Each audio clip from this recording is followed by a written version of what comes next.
সংখ্যাগরিষ্ঠ আসন নিয়ে জাতীয় সংসদে যাচ্ছে বিএনপি। নতুন সরকার দায়িত্ব নেওয়ার পর কে হবেন রাষ্ট্রপতি তা নিয়ে শুরু হয়েছে আলোচনা। বিভিন্ন মহলে সম্ভাব্য প্রার্থীদের নাম নিয়েও চলছে নানা জল্পনা।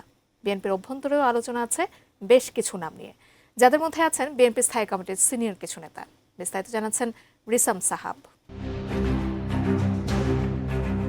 ত্রয়োদশ জাতীয় সংসদ নির্বাচনে নিরঙ্কুশ জয়ের পর এখন আলোচনার কেন্দ্রে বিএনপির নীতি নির্ধারকরা। বর্তমান তালিকায় থাকা কিছু সিনিয়র নেতার রাজনৈতিক জীবন পর্যালোচনা করলে দেখা যায় তাদের দীর্ঘ অভিজ্ঞতা ও প্রশাসনিক দক্ষতা দলটিকে এক নতুন উচ্চতায় নিয়ে গেছে। এদের মধ্যে থেকেই কেউ হতে পারেন পরবর্তী রাষ্ট্রপতি।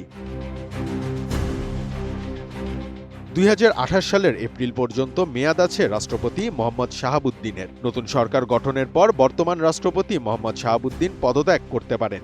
বিষয়টি তিনি গত ডিসেম্বরে বার্তা সংস্থা রয়টার্সকে দেওয়া এক সাক্ষাৎকারে জানিয়েছিলেন। তিনি রয়টার্সকে বলেছিলেন, আমি সরে যেতে চাই, আমি চলে যেতে আগ্রহী। তিনি আরও বলেন, নির্বাচন না হওয়া পর্যন্ত আমার দায়িত্ব পালন করে যাওয়া উচিত। সাংবিধানিকভাবে রাষ্ট্রপতির পদে থাকায় আমি আমার দায়িত্ব পালন করে যাচ্ছি।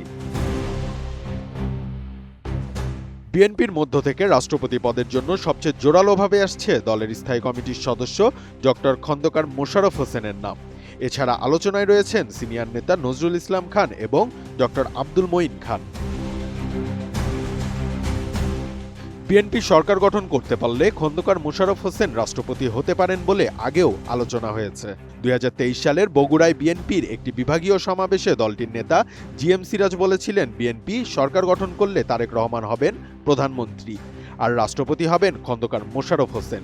নতুন বাংলাদেশ গড়তে এলো জুলফিকার স্টিল।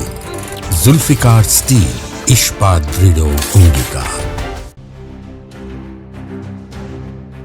খন্দকার মোশাররফ হোসেন ছিলেন ঢাকা বিশ্ববিদ্যালয়ের ভূতত্ত্ব বিভাগের অধ্যাপক। 1991 সালে নির্বাচনে জয়ী হয়ে তিনি হন জ্বালানি মন্ত্রী।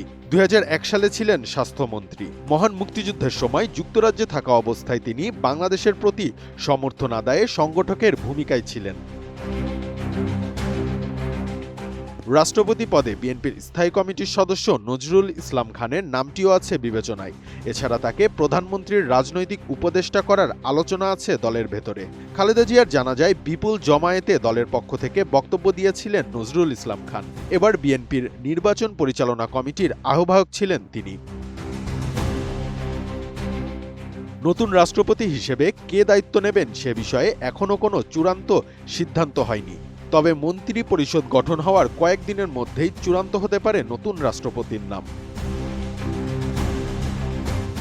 রিসাম সাহাব, এটিএন নিউজ।